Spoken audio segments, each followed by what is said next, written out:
Déjeme ver si hay una por aquí que pueda ayudarnos.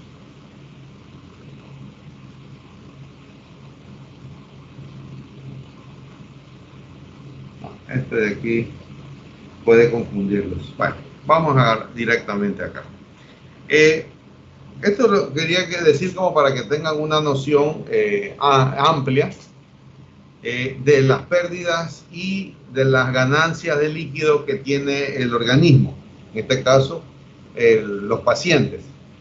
Esto generalmente se valora en la práctica médica con un nombre que se conoce como balance hídrico, en donde se anota todos los ingresos que se le hace a un paciente, sea por vía intravenosa, por vía oral, etcétera, y las pérdidas que tiene también este paciente, que pueden ser pérdidas insensibles, calculadas, pérdidas por orina, por heces o por algún otro líquido biológico que esté eliminado. Generalmente estos balances se los hace por cada turno, generalmente esto lo hacen las enfermeras, ¿ya? Y obvio nos va a dar un parámetro al día siguiente en donde nos podemos ver si el paciente ha tenido una ganancia de líquidos o una pérdida de líquidos. Lo ideal sería que sea neutro, o sea, que todo lo que ha ingerido, todo lo haya perdido, o sea, que esté en cero. Pero dependerá del estado hemodinámico que tenga el paciente y a qué lo queremos llevar.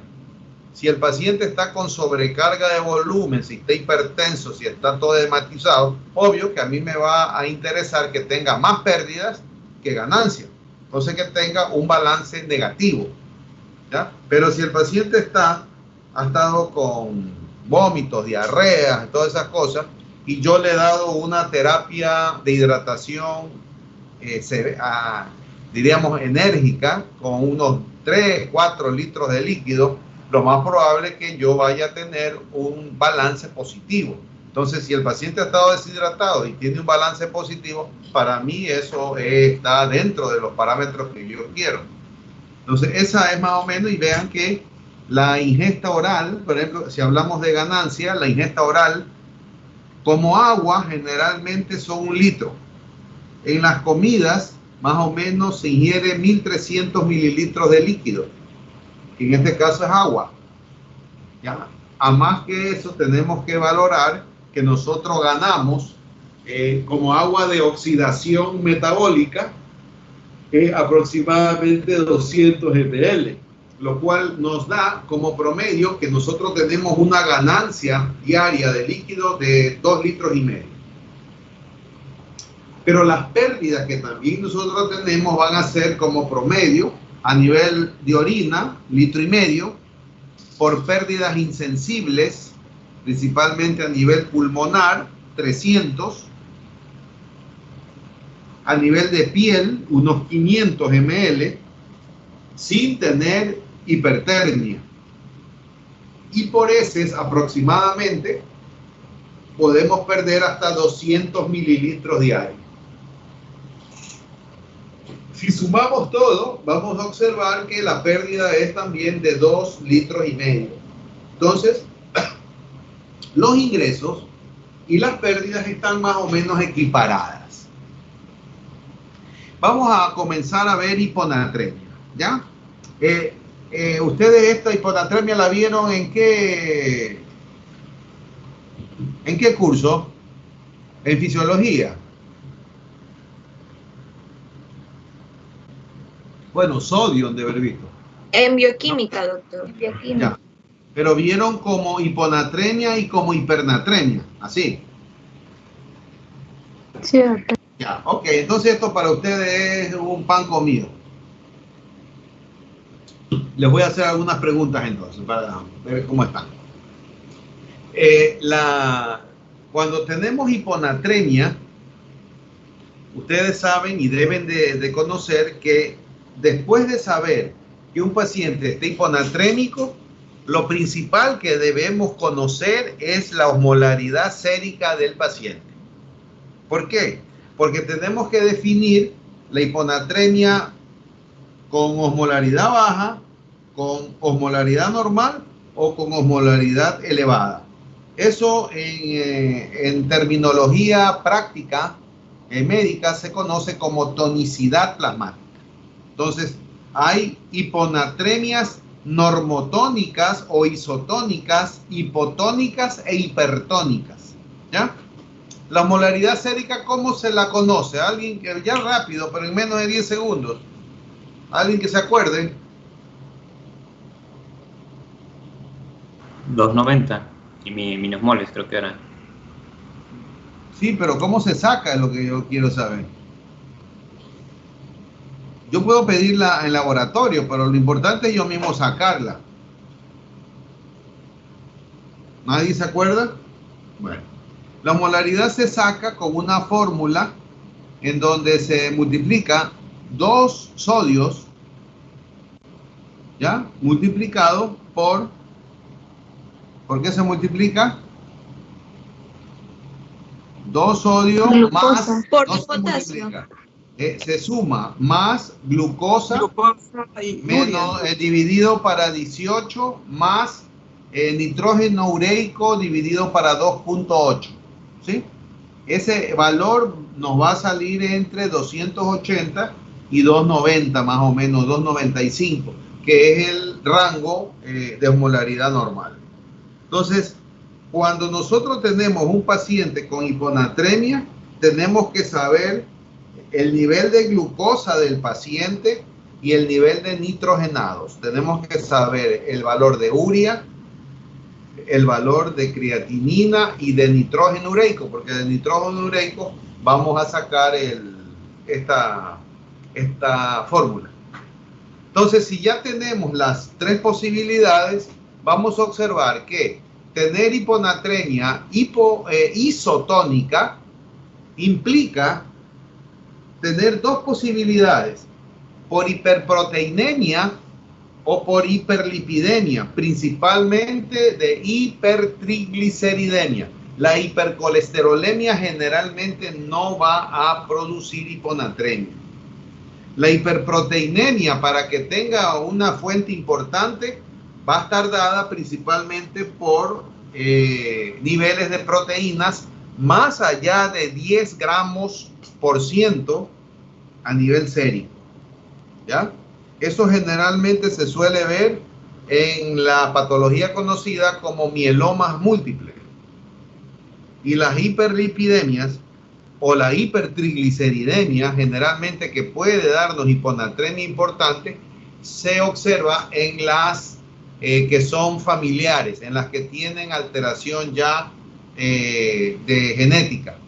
Hay familias que tienen niveles de triglicéridos que normalmente es hasta 150, manejan niveles de 1000, 1200, 1300 miligramos de triglicéridos, lo cual es imposible llegar a ello así usted se come una torta entera. Pero ya los pacientes que tienen alteración ya propia del metabolismo de los triglicéridos, sea homocigotos principalmente o heterocigotos, tienen esta hiponatremia así importante. Y el otro lado es la hiponatremia hipertónica. La hipertonicidad por hiponatremia generalmente la suelen dar los azúcares.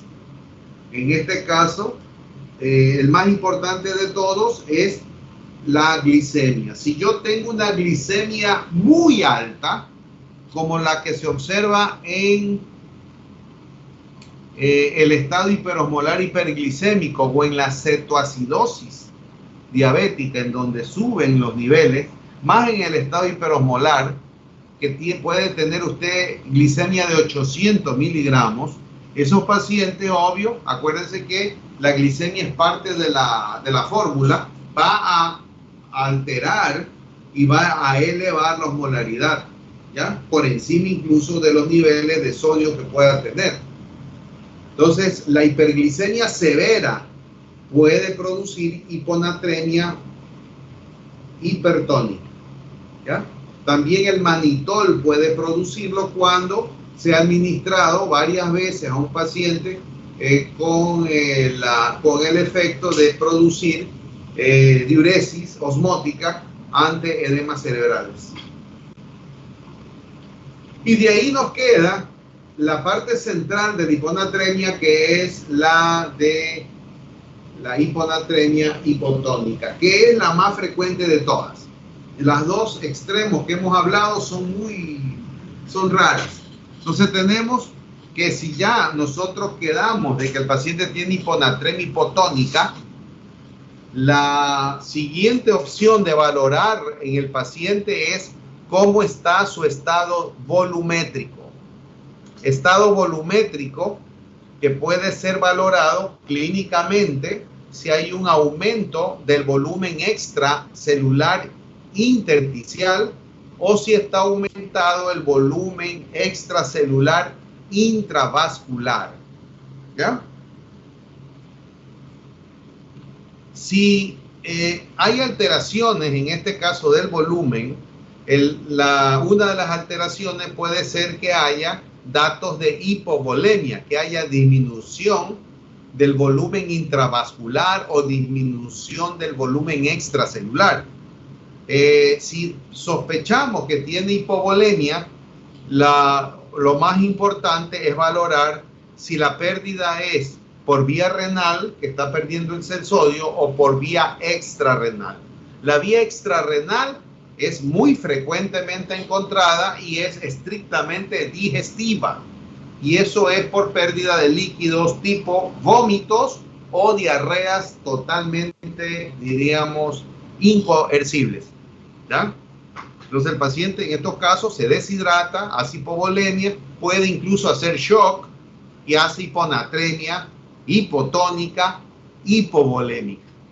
Pero ¿cómo podemos saber si el paciente no llega a esos extremos que la pérdida es por vía digestiva? O sea que no es por vía renal. En este caso, ¿cómo podemos saber?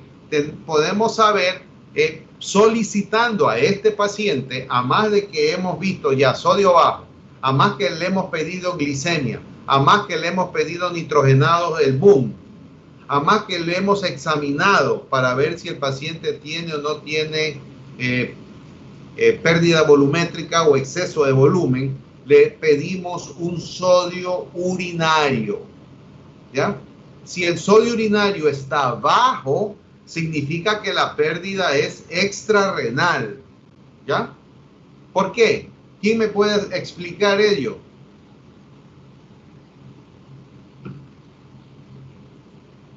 Porque el riñón empieza a retener más sodio por la pérdida. El riñón, como está bueno, está en condiciones normales, tiene la capacidad de poder reabsorber mayor cantidad de sodio. Entonces, el sodio urinario va a salir bajísimo, menos de 10 mil equivalentes. Muy bien. ¿El nombre de quién fue?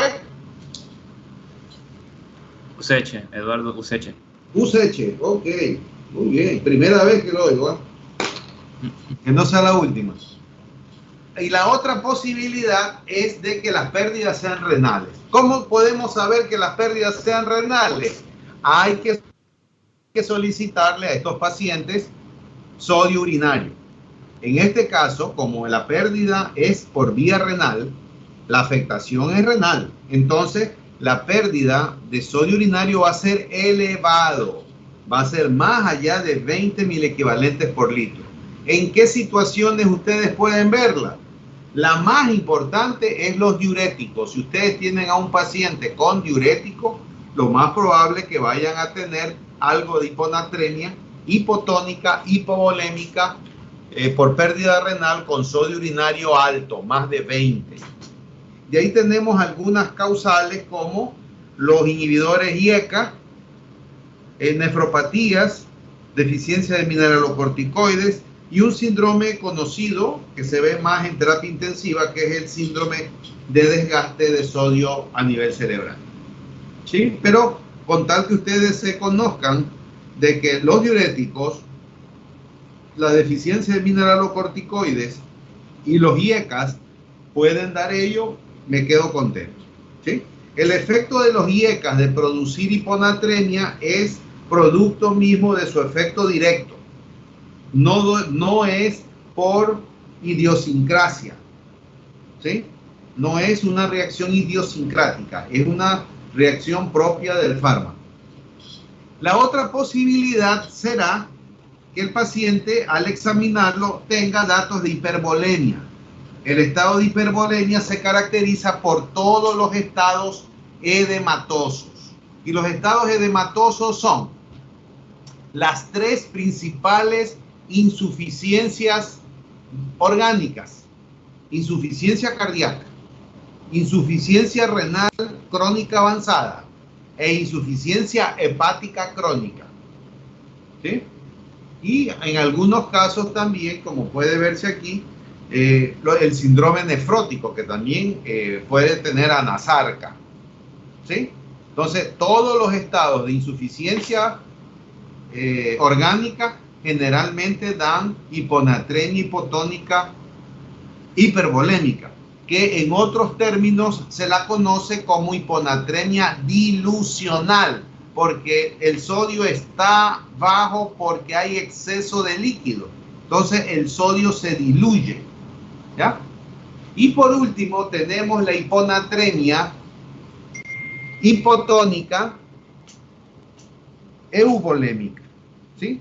Esta hipotónica euvolémica es cuando usted examina al paciente y no le encuentra nada, ni deshidratado, ni signos de hipervolemia, ni nada. El paciente está normal, pero tiene un sodio bajo y tiene una tonicidad sérica baja. ¿Cuáles son las principales causas? El síndrome inadecuado de hormona antidiurética, que es el más importante de todos. De ahí tenemos algunos: el hipotiroidismo severo, está la reacción de drogas de tipo idiosincrática. Aquí están los diuréticos tiacídicos y los inhibidores IECA también. Y el resto son otros que sirven más para tomar en examen que para conocimiento general. ¿Qué es el SIAD? ¿Alguien que me pueda explicar qué es? Porque hay muchas personas que no lo entienden. Bueno, si hay una deficiencia de la hormona antidiurética, es decir, que evita que se dé la diuresis, entonces más bien va a haber más pérdida de sodio, porque la diurética lo que va a hacer es retener. ¿Ya?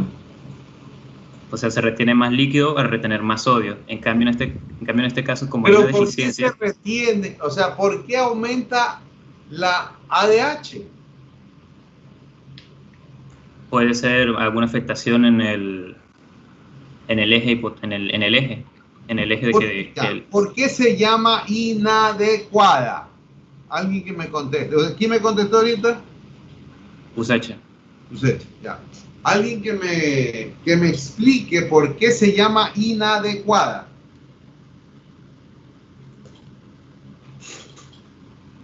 ¿Solo Usacha está en clase? Porque interrumpe ciertos mecanismos. ¿Cuáles son esos? A ver, eso es lo que yo quiero saber.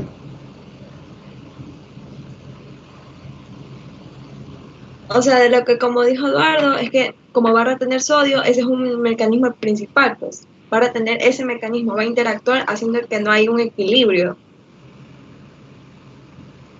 Yo estoy diciendo, mi pregunta es precisa. ¿Por qué se llama inadecuada? ¿Cuándo es un síndrome de secreción adecuada de hormona antidiurética y cuándo es un síndrome inadecuado de hormona antidiurética?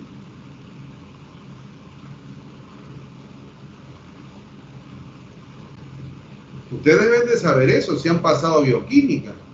Y seguro que han pasado con 10.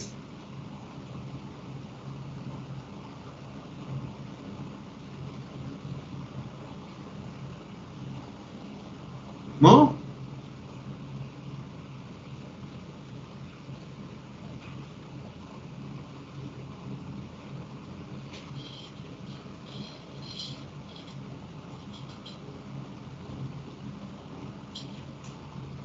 Bueno, si no la saben, se las pongo en la próxima lección, que es la próxima semana.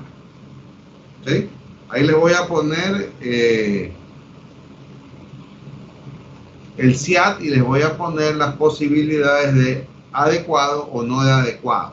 ¿Sí? Tienen que ir a investigar por qué se llama inadecuado y cuándo sería adecuado. ¿Sí? Ok. A ver, estamos aquí. Ya, entonces, la otra es la hipernatremia. La hipernatremia se divide en 3 grupos. Una hipernatremia que tiene pérdida de agua, que hace que el sodio se concentre, pero que también tiene pérdida de sodio. O sea, es una pérdida mixta, pero obvio, mayor cantidad de pérdida de agua que de sodio. Por eso hay hipernatremia.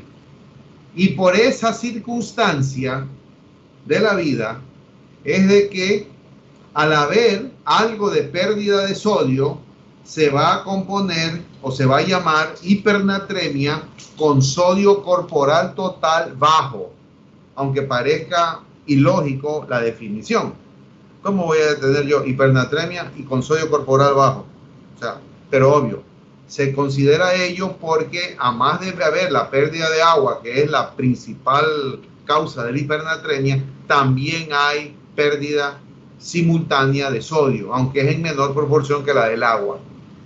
El segundo grupo es cuando hay pérdida exclusivamente de agua, no hay pérdida de ningún ni el equivalente de sodio. Obvio, entonces allí va a haber una hipernatremia, en este caso sería lo que es contrario a la dilucional. Aquí hay una hipernatremia, pero por concentración de sodio, porque hay pérdida de líquido, hay pérdida de agua. Ahora, como hay pérdida de agua, pero no hay pérdida de sodio, ni tampoco hay acumulación extra de sodio, a pesar de que hay hipernatremia, esta de aquí se considera una hipernatremia con sodio corporal total normal, ¿ya? Porque lo único que hay es pérdida de agua, no hay pérdida ni ganancia de sodio. Y el último grupo es cuando hay retención de sodio corporal o hay adición externa de sodio a nivel del cuerpo. Aquí sí vamos a encontrar una hipernatremia con incremento de el sodio corporal total. ¿Ya? Entonces tenemos estos 3 grupos que pertenecen a la hipernatremia. Ahora, entrando en relación a la hipernatremia con sodio corporal bajo, vamos a ver también que las pérdidas van a ser a nivel renal, pero también hay pérdidas extrarrenales. A nivel de las pérdidas renales, vamos a encontrar que la diuresis osmótica, principalmente provocada por glucosa, por mannitol, puede llevar a ello. Y vamos a encontrar entonces, aquí sí, que las pérdidas van a darnos un sodio urinario que puede estar elevado en orina, porque hay pérdida también de sodio. ¿Sí? Y la otra causa que puede también producirnos una hipernatremia con pérdida de sodio corporal es cuando las pérdidas se producen fuera del riñón, ¿ya? Que son pérdidas extrarrenales.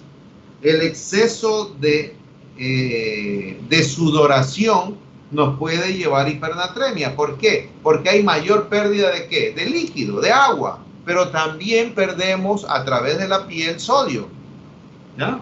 Por eso es que obvio, cuando ustedes tienen un cuadro de deshidratación con pérdida excesiva de sudoración, lo ideal es rehidratarse con líquidos que tengan mayor cantidad de agua, pero que tengan sodio también, pero con bajo contenido de sodio.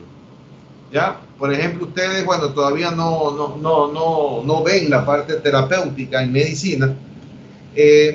No sé si ustedes tengan familiares pequeños que a veces tienen cuadros diarreicos y los pediatras les mandan, por ejemplo, Pedialite.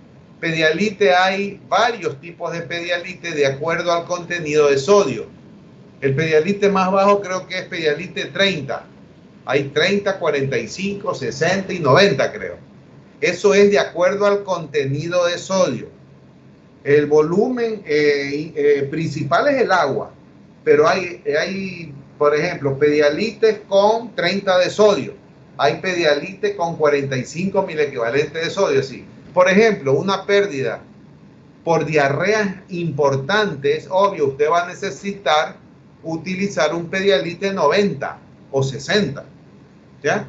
El Pedialite de 30 es solo para los deportistas, o sea, para los que corren y van a tener una gran sudoración, porque ellos van a tener más pérdida de agua, pero también tienen algo de pérdida de sodio que no es tanto. ¿Ya? Esa de ahí es. Entonces tenemos ello.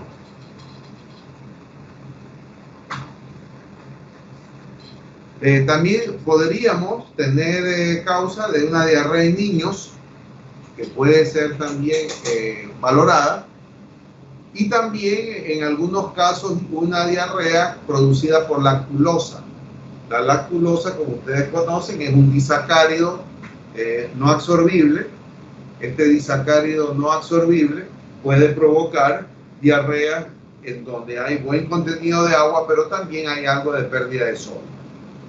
En estos casos, como la pérdida es extrarrenal, el sodio urinario, obvio, va a estar bajo en orina, porque obvio la pérdida no es por esa vía.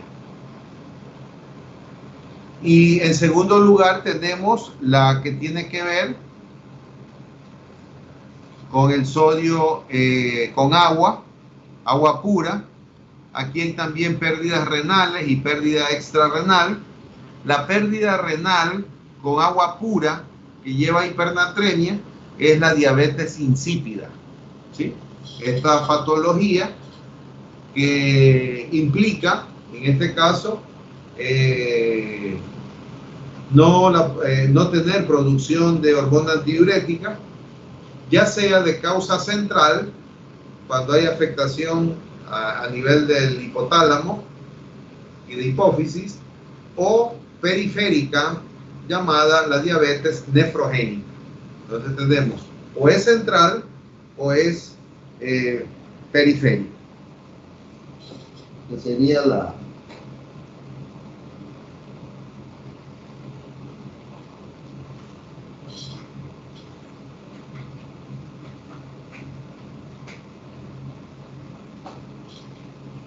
luego vamos a tener principalmente acá las pérdidas extrarrenales. Las pérdidas extrarrenales en donde solo se pierde agua va a estar valorado principalmente en las que se pierde por pérdidas insensibles a nivel de piel y a nivel respiratorio, ¿sí? Entonces la pérdida que uno tiene a través de la respiración si es agua pura. Usted no pierde agua con sal respirando. Como es una pérdida de este tipo, principalmente si es renal o es nefrogénica, por un lado, o si es extrarrenal, los niveles de sodio urinario no son valorables. Y por último tenemos la hipernatremia por ganancia de sodio. En ello, obvio, vamos a observar que el hiperaldosteronismo primario, que produce reabsorción de sodio en gran cantidad y eliminación de potasio, es una de las características más importantes, ¿sí? El síndrome de Cohn, que se conoce. También tenemos el síndrome de Cushing, también es otro de los que va a producirse este incremento de sodio. Vamos también a observar la ingesta excesiva de bicarbonato de sodio a través del contenido de sodio, o en su defecto la gran ingesta de cloruro de sodio. ¿Ya? En la ingesta de cloruro de sodio lo que vamos a encontrar va a ser principalmente, por ejemplo, la sal. Personas que ingieran gran cantidad de sal van a acumular, en este caso, sodio, y pueden tener hipernatremia, ¿sí? pueden tener hipernatremia.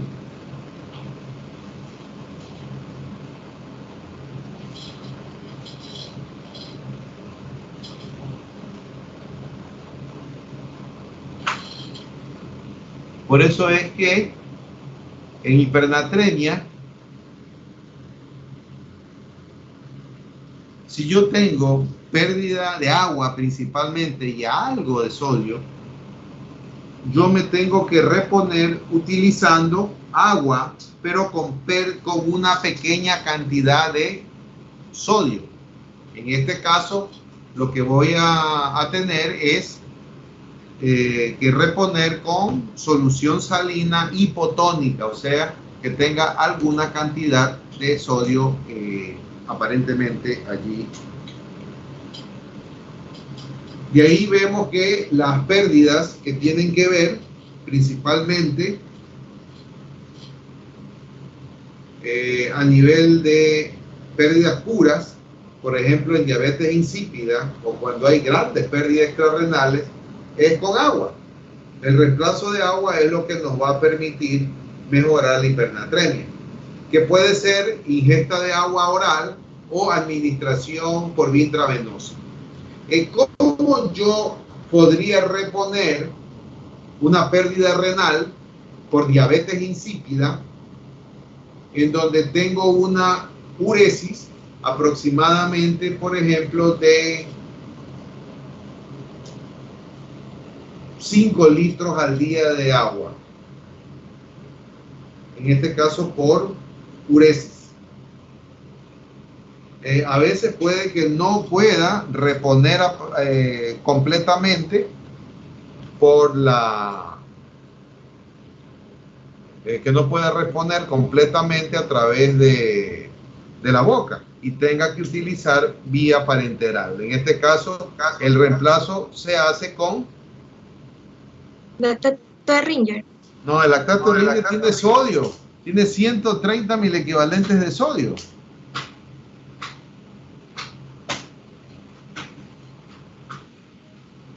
En este caso tendría que ser con dextrosa al 5% en agua, ¿sí? Y la otra, cuando yo tengo acumulación de sodio porque retengo sodio a nivel renal o porque ingiero gran cantidad de sodio exógeno por la boca, para mejorar la hipernatremia yo tengo que utilizar agua pura y usar diuréticos. Los diuréticos me van a permitir sacar el sodio, ¿sí? Y la reposición es con agua, o sea, doy diurético y me repongo con agua. O sea, habría que utilizar, en estos casos lo que se usa es furosemida con dextrosa al 5% en agua. Ok. La hipercalemia, que es un trastorno específicamente peligroso para la vida, observamos aquí que el 95% del potasio es intracelular, ¿sí? La salida de este hacia el espacio extracelular, que es el intravascular, puede ser fatal. Por eso es que, obvio, los niveles de potasio normalmente son bajos, de 3.5 hasta 5.5, más o menos lo que se valora, ¿sí? Niveles ya muy altos, 7, por ejemplo, son graves, principalmente para el organismo. Las hipercalemias se clasifican desde el punto de vista falsa, cuando es una falsa, una pseudo hipercalemia. Principalmente se ve eso cuando hay error en el laboratorio o cuando hay una hemólisis in vitro. La hemólisis in vitro generalmente se produce cuando ha habido funciones repetitivas para poder sacar sangre, ¿ya?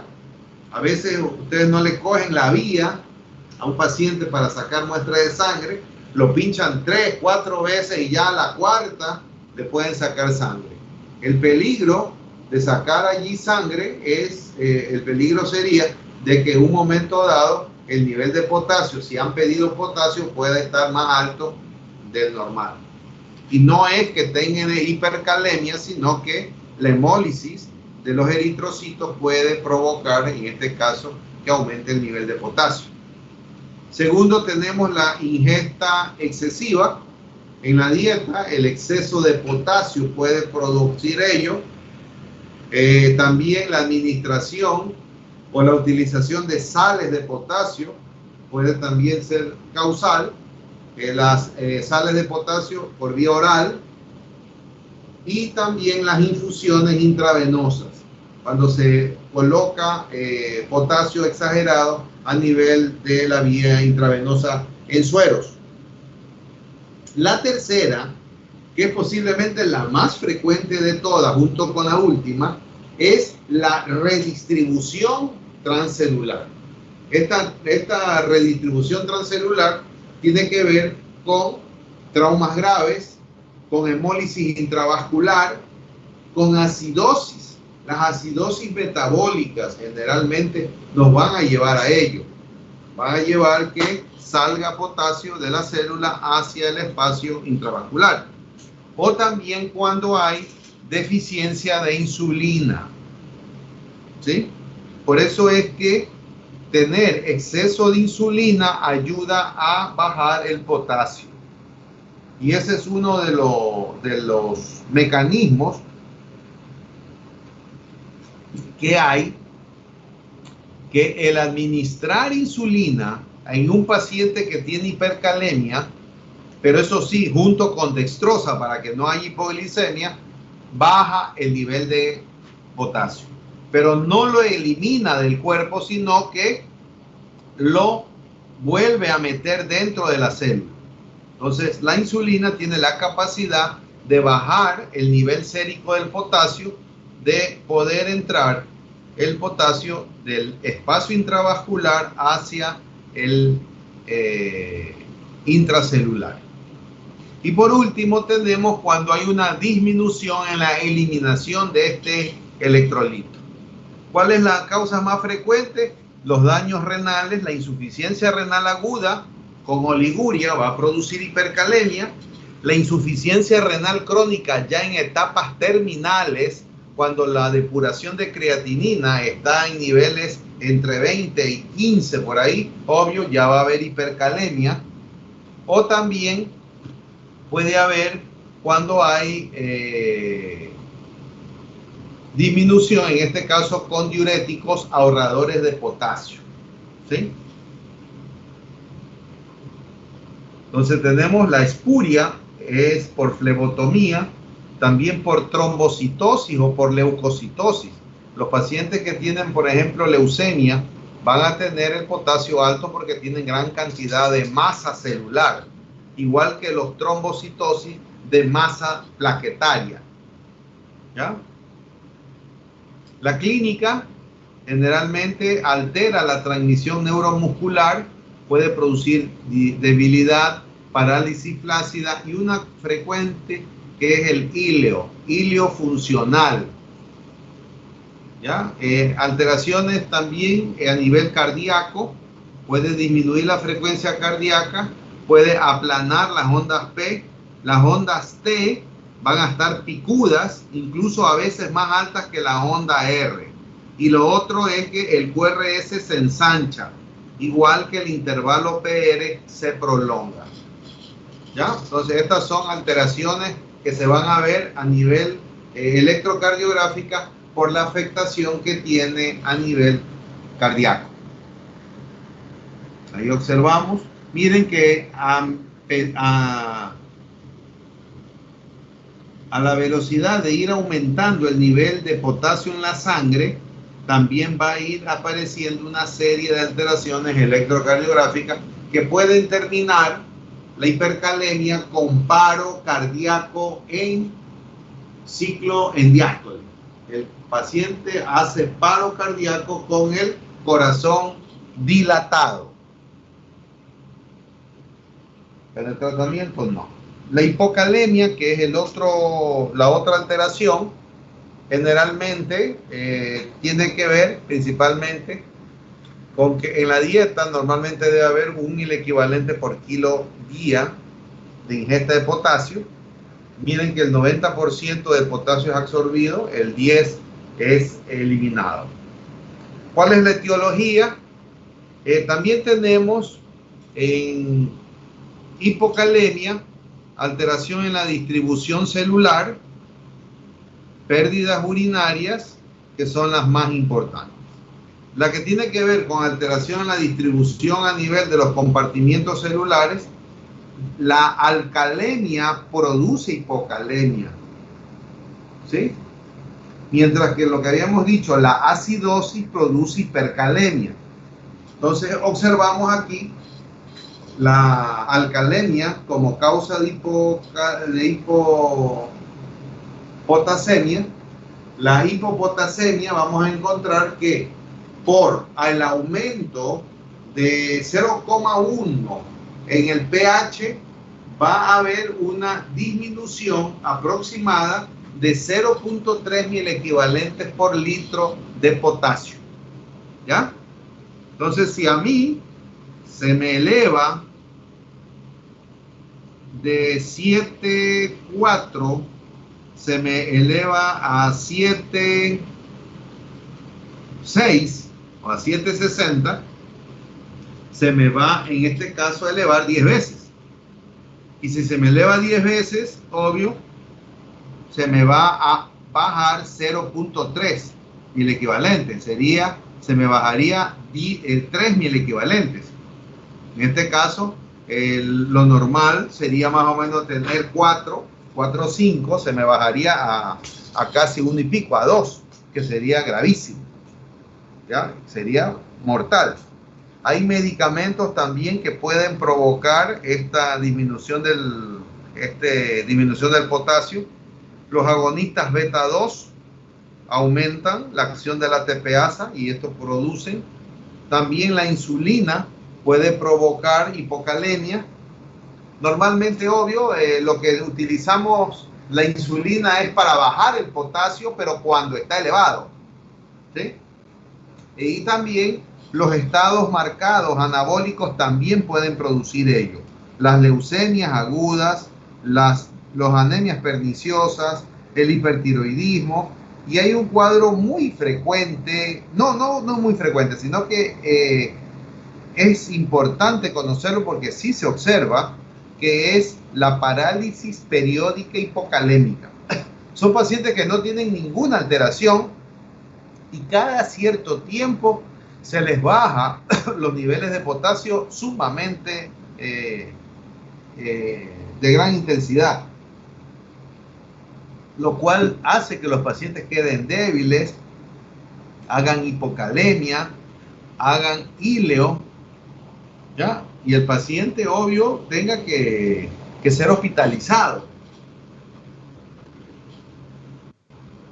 La pérdida urinaria, que es la segunda causa de potasio bajo, en primer lugar, por pérdida de volumen, la hipovolemia puede causar hipocalemia, el hiperaldosteronismo, sea primario o secundario, con la gran reabsorción de sodio va a eliminar gran cantidad de potasio. Entonces, el síndrome de Cohn o cualquier estado de hipovolemia que produce hiperaldosteronismo secundario lo puede provocar. También la contracción de volumen por bicarbonato, la pérdida de magnesio es otra de las causas de hipocalemia. En relación a fármacos, los diuréticos no ahorradores de potasio, en este caso la furosemida, es posiblemente el diurético de asa que más puede provocar ello. Hay ciertos tipos de otros fármacos. El vómito produce gran pérdida de ácido clorhídrico y de potasio, o también el sondaje nasogástrico abierto puede provocar que haya pérdida importante de líquido gástrico hacia el exterior y sale potasio. La hipertonicidad también nos va a llevar a hipocalemia, la diabetes mellitus descompensada, el estado hiperosmolar hiperglicémico, el exceso de ingesta, de administración de manitol o los medios de contraste. La disfunción tubular renal también nos puede producir ello. Y aquí observamos principalmente el algoritmo de hipocalemia, que es importante tenerlo en mente. Miren que cuando hay hipocalemia por pérdidas, siempre la dosificación del potasio en 24 horas es importante. Si hay mayor de 25 miliequivalentes de pérdida de potasio en orina, lo normalmente vamos a pensar que el riñón está enfermo, o sea que la causal es renal. Si la causal es renal, ya por pérdida de potasio, tenemos que valorar el nivel de presión arterial del paciente. ¿Por qué? Porque si el paciente tiene elevada la presión, o sea, si es un hipertenso, vamos a valorar el nivel de renina. Si el nivel de renina está elevado, o por lo menos está normal, lo más probable es que el paciente tenga un tumor secretor de renina que está haciendo que haya una pérdida, en este caso un hiperaldosteronismo, y haya una pérdida urinaria de potasio importante. También puede ser que tenga una hipertensión renovascular o una hipertensión maligna. Son las tres causales de hipopotasemia con hipertensión y con renina elevada. Pero también podemos tener que la presión esté elevada, pero que la renina esté baja, o sea que haya una hipertensión con hipocalemia hiporreninémica. Si hay una baja de renina plasmática, el siguiente paso es valorar aldosterona, que sería el otro substrato del sistema renina-angiotensina-aldosterona. Aquí observaremos entonces, si la renina está baja, la aldosterona habrá que valorarla. Si la aldosterona está alta, será un hiperaldosteronismo. ¿Ya? Entonces tenemos aquí hiperaldosteronismo en este caso, con renina baja. Si la aldosterona está baja, lo más probable es que tenga el paciente alteraciones de las suprarrenales, síndrome de Cushing o una hiperplasia suprarrenal congénita. Y por el otro lado, si la presión arterial está normal, a pesar de que tenga pérdidas renales, lo que tenemos que valorar es el bicarbonato. Si el bicarbonato está bajo, en este caso tipo acidótico, vamos a valorar el anion gap. Si el anion gap está alto, lo que vamos a tener es una acidosis metabólica, en este caso una cetoacidosis diabética, ¿ya? Con potasio bajo y con bicarbonato bajo. Pero si el anion gap está bajo, lo más probable que haya es acidosis por bicarbonato bajo, pero una acidosis tubular renal que nos está provocando pérdida de potasio. Y la otra variable es de que el bicarbonato esté alto. Entonces, si el paciente tiene potasio bajo, potasio alto en orina, por alteración renal, con normotensión y bicarbonato elevado, estamos hablando como de una alcalosis, hay que valorar el cloro en orina. ¿Por qué? Porque si el cloro está alto, lo más probable que sea que esté con diuréticos. Pero si el cloro está disminuido, lo más probable que el paciente tenga es vómito, ¿ya? O sea, tenga una pérdida extrarrenal. Nada más.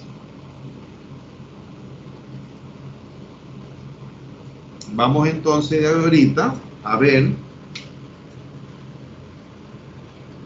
Va a comenzar la parte de trastornos del aparato genital masculino.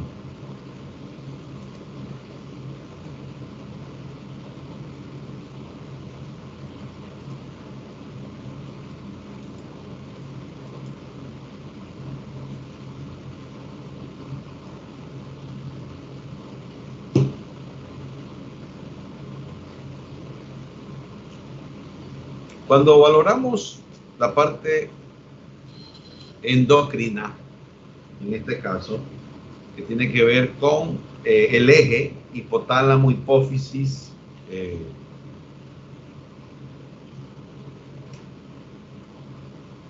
final, en este caso testicular, observamos hipotálamo. El hipotálamo produce la hormona liberadora de gonadotropinas a hipófisis. La hipófisis produce, por un lado, la FSH, la cual actúa sobre las células de Sertoli en el testículo, y también por el otro lado la hormona luteinizante, que actúa a nivel de las células de Leydig.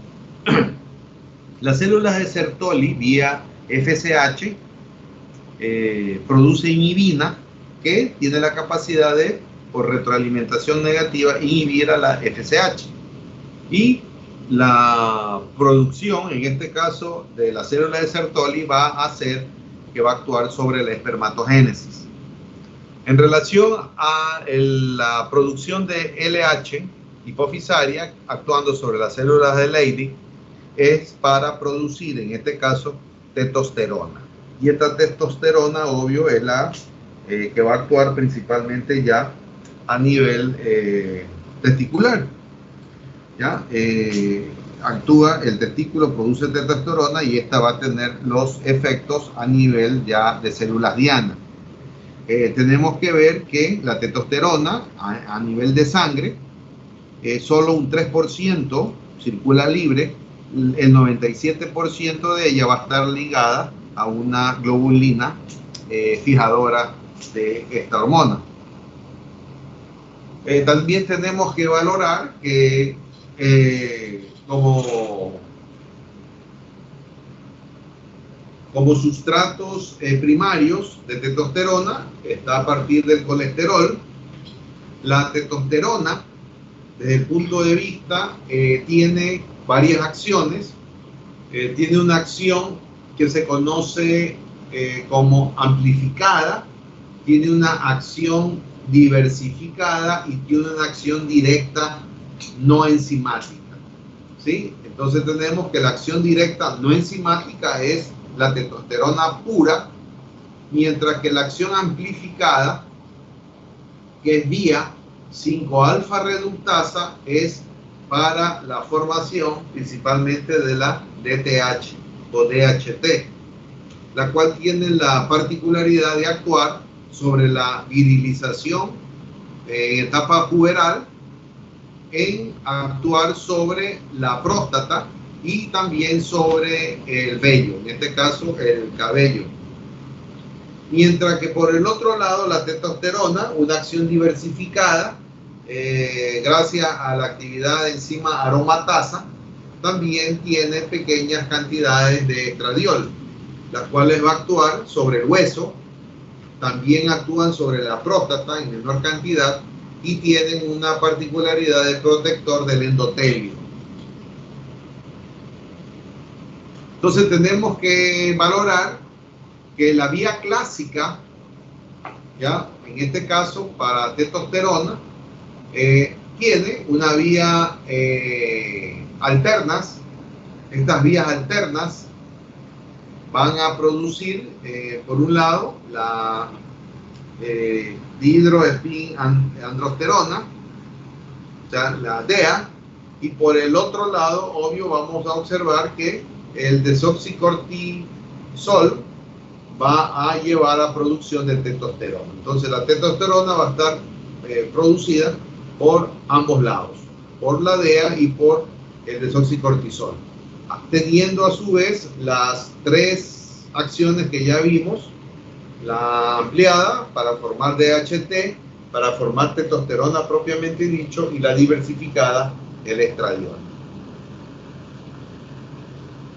Entonces tenemos que la vía de síntesis de testosterona, que ustedes se acuerdan, hay una vía que es una vía que se conoce como vía trasera.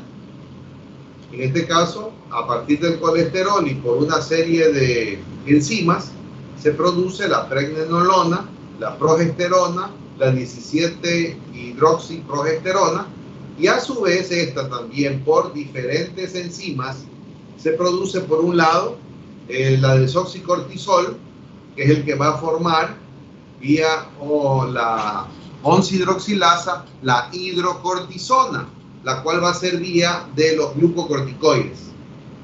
Y por el otro lado, por vía de la 17-desmolasa, esta 17-hidroxiprogesterona va a formar androstendiona, que es la que va a formar la testosterona y va a ser la que produzca la vía de los andrógenos. Aquí observamos, por ejemplo, el eje hipotálamo, hipófisis testicular, que ya lo vimos antes, al inicio.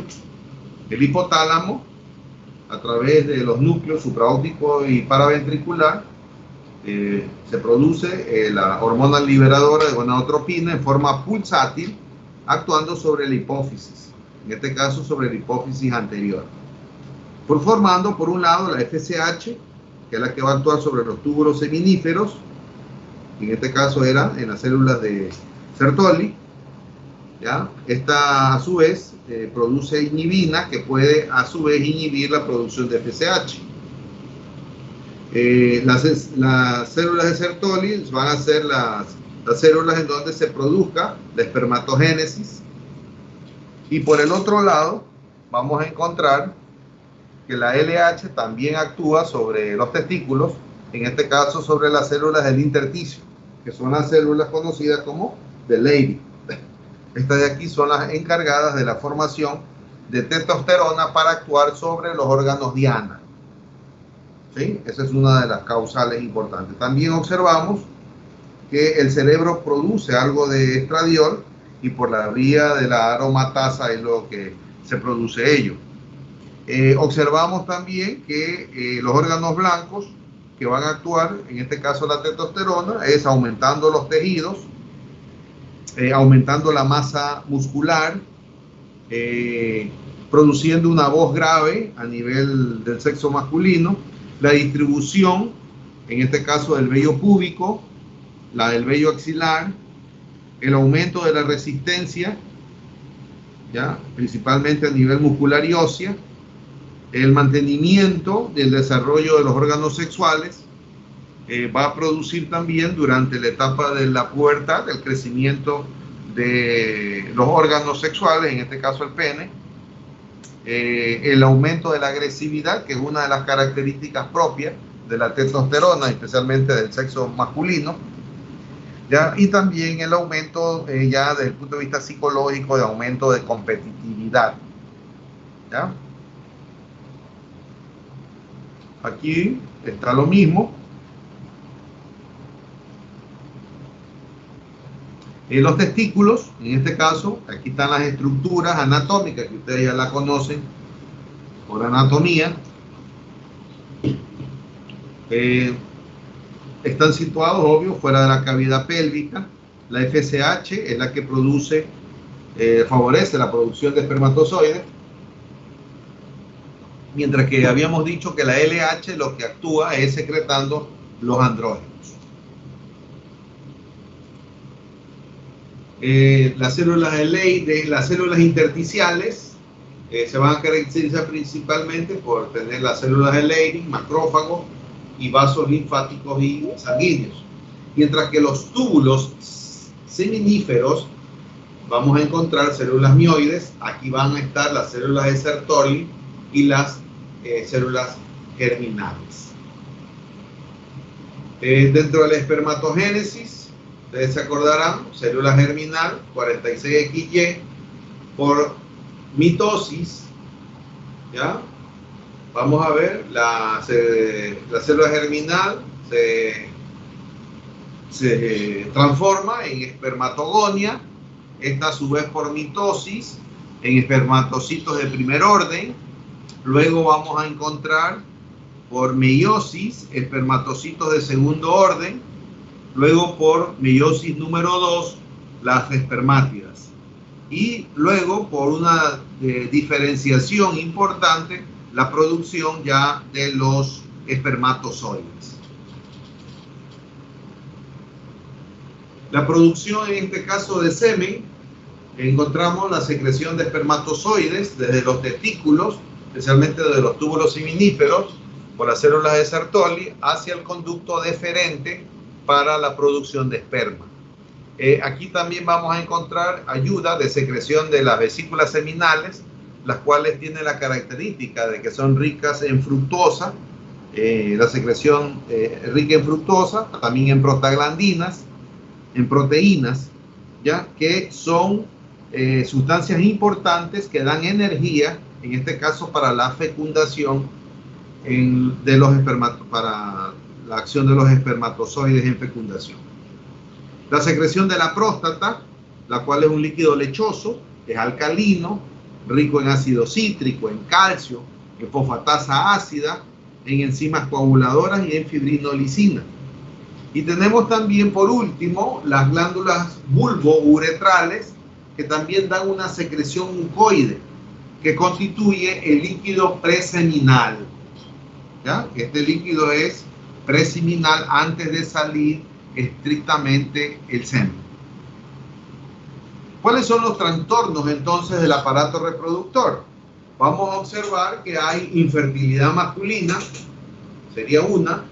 La segunda sería la hipertrofia prostática de tipo benigna, la disfunción eréctil tan frecuente en sexo masculino, los trastornos del pene, que son un poco más raros, los procesos inflamatorios o infecciosos, la enfermedad de Peyronie, el priapismo, que da tremendos líos, y las neoplasias. Y también observaremos cierto tipo de trastornos de testículo y de escroto, como las alteraciones en la túnica testicular que produce las acumulaciones, ya sea de líquido, dilatación de varices o de sangre, conocidas como hidrocele, como varicocele o como hematocele. Tenemos también una afectación muy grave, que es la torsión testicular, y la orquitis y la epididimitis, o en su defecto las dos juntas, que son las orquiepididimitis. El hipogonadismo en el varón se define como una incapacidad que tenga el testículo para realizar las funciones de acuerdo a la edad del sujeto. En este caso, producir testosterona, producir espermatozoides o producir ambas. Desde el punto de vista de fisiología sexual, vemos que hay dos fases. La primera fase, que es una reacción vasocongestiva, que es lo que termina en erección. Y en el sexo femenino, lo que tiene que ver es la dilatación, principalmente de la mucosa, con lubricación a nivel de la vagina. La segunda fase, en este caso, que es el orgasmo, tiene que ver con contracciones musculares de tipo clónicas, pero que son reflejas, ¿ya? O sea que obvio no son voluntarias. Los trastornos del deseo sexual, desde el punto de vista, vemos deseo sexual hipoactivo, puede ser primario o secundario. Hay muchas causales de ello. Puede haber pérdida del objeto del deseo, puede haber problemas de autoestima, que es muy frecuente en la práctica médica, aversión sexual. En este caso generalmente tiene que ver el problema de aversión sexual junto con abuso sexual, con violación, salud mental y problemas de tipo orgánico que tengan que ver con esfera genital. Los trastornos en la excitación pueden ser problemas de lubricación o también puede ser dispareunia femenina. La dispareunia implica el dolor durante el acto sexual. Entonces vemos en problemas de lubricación, deseo sexual hipoactivo, menopausia. Generalmente este es uno de los mayores problemas desde el punto de vista de problemas de pareja, en donde la menopausia disminuye el nivel de estrógenos y ello va a producir una disminución en la lubricación.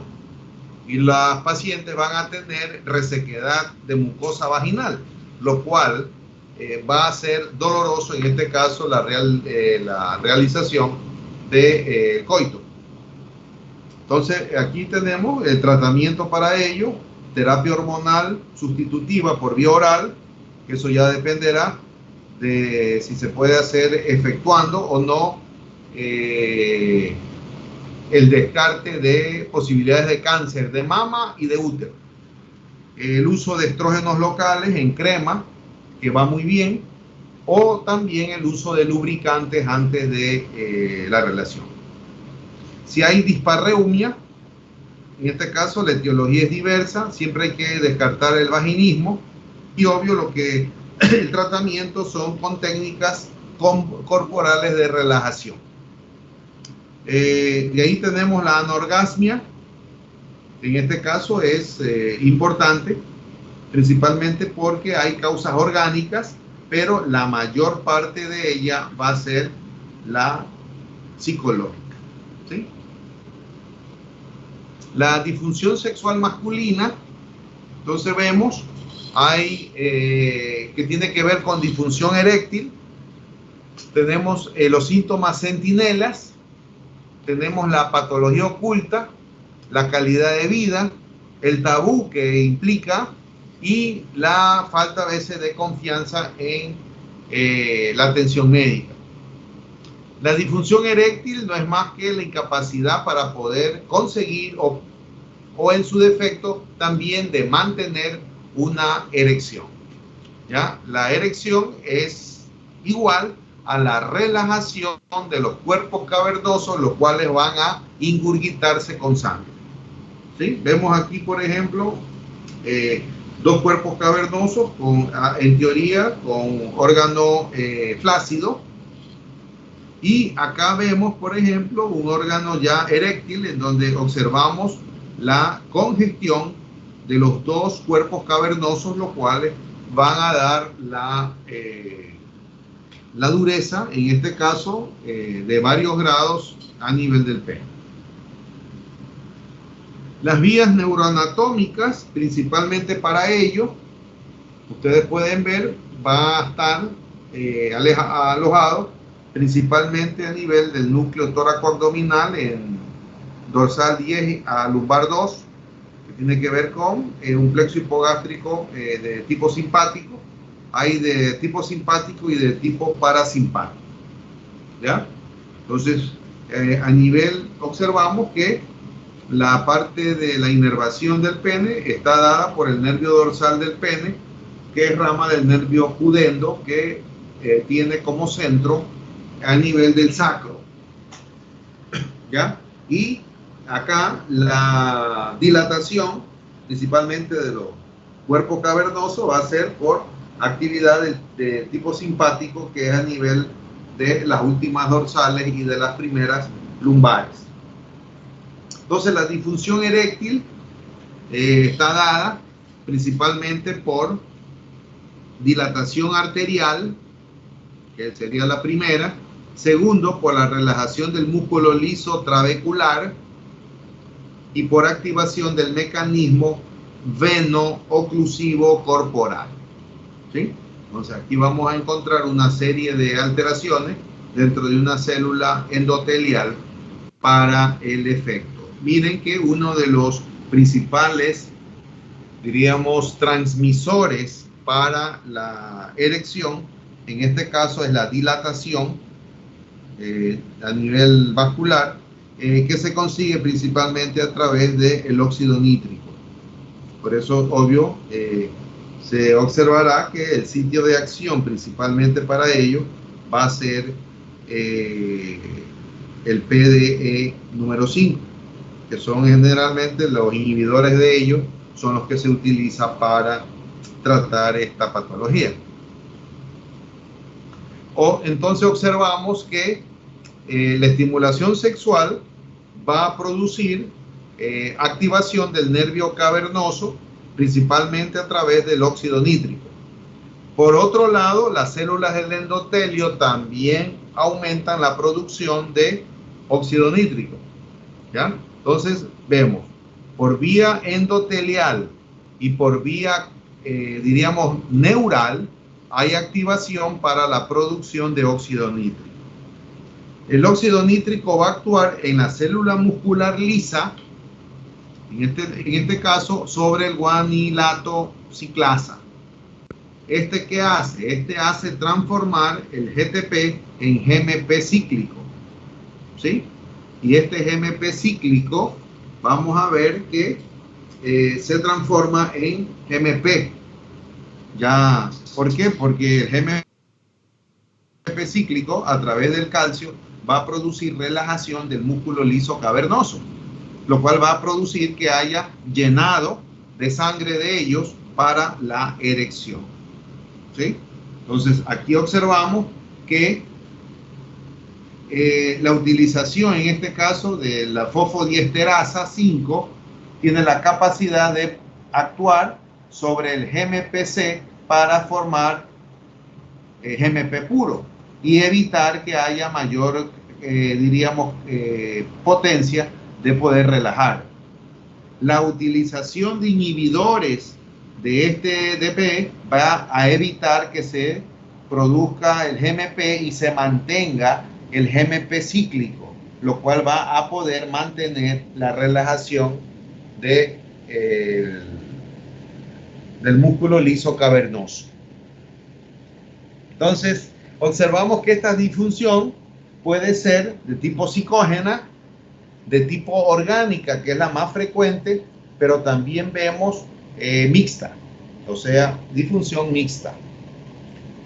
Las etiologías, 80% es de causa orgánica, ¿sí? En este caso vemos principalmente el 70% tiene que ver con patologías de tipo vascular, ya sea, en este caso, 10-20% solo neurológica y un 5 a 10% hormonal. ¿Cuáles son los factores de riesgo modificables similares a la enfermedad cardiovascular? Obvio, aquí vemos algunos: la obesidad abdominal, la hipertensión arterial, las dietas ricas en grasa, ¿ya? El cigarrillo, ¿ya? Generalmente los procesos aterotrombóticos principalmente, y el nivel de glucosa alto. Se ha demostrado actualmente que la disfunción eréctil es un marcador precoz de enfermedad cardiovascular, ¿ya? ¿Por qué? Porque la afectación del endotelio es sistémica. Así como se afecta el endotelio en el corazón, se afecta el endotelio en los vasos sanguíneos y se afecta también a nivel de la musculatura, en este caso a nivel de los cuerpos cavernosos. Entonces vemos dentro de la etiología, la cirugía previa que generalmente producen disfunción eréctil es la prostatectomía radical, o sea, la extirpación de la próstata por vía abdominal. Tenemos la psicógena o psicológica, cuando el paciente presenta estados de depresión o estados de ansiedad, y peor si hay afectación mixta. Las enfermedades crónicas como el síndrome metabólico, la diabetes, la hipertensión, la enfermedad pulmonar obstructiva crónica, la dislipidemia, la insuficiencia renal o la enfermedad hepática crónica son causales de disfunción. A nivel neurológico tenemos la esclerosis múltiple, la enfermedad cerebrovascular, la enfermedad de Parkinson y la enfermedad de Alzheimer también se acompañan de disfunción eréctil. A nivel hormonal tenemos el hipogonadismo, la hiperprolactinemia, que es una de las causales, ya sea en varones o en mujeres, de tener disfunción, el hiper o el hipotiroidismo y las alteraciones a nivel de las suprarrenales, sea el exceso como el síndrome de Cushing o el déficit como la enfermedad de Addison. A nivel vascular, tenemos la ateroesclerosis, que se acompaña también el infarto agudo del miocardio o la enfermedad vascular periférica. Y de otras, tenemos tóxicos, el consumo de marihuana, el consumo de cocaína, el consumo exagerado y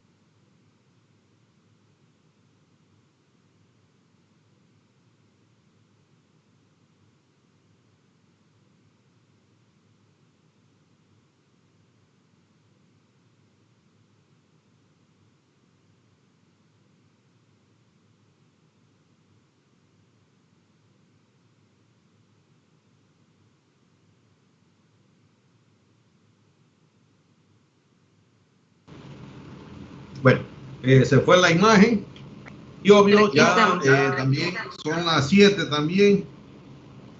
Vamos a dar por terminado la clase por el momento. ¿Ah? Ok. Entonces, hasta ahí nos quedamos hasta la próxima semana. Ok. Muy buenas bien, tardes, doctor. entonces. Ok, Gracias. buenas noches, Eddie. Buenas noches. Okay. Cuídese. Gracias, doctor. Cuídese. Cuídese, doctor.